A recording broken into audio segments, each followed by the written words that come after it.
एक बाई विचित्रपणे किंचाळत होत्या.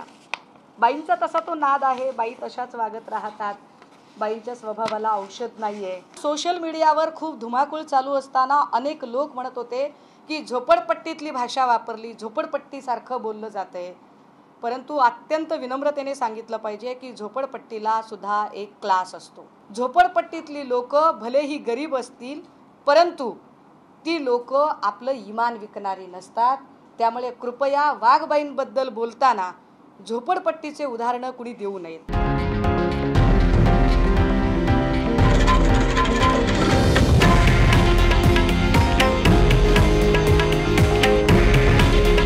हे आहे देशातील नंबर 1 न्यूज नेटवर्क आणि आपण पाहत आहात TV9 मराठी. काळजी तुमची, हित महाराष्ट्राचं.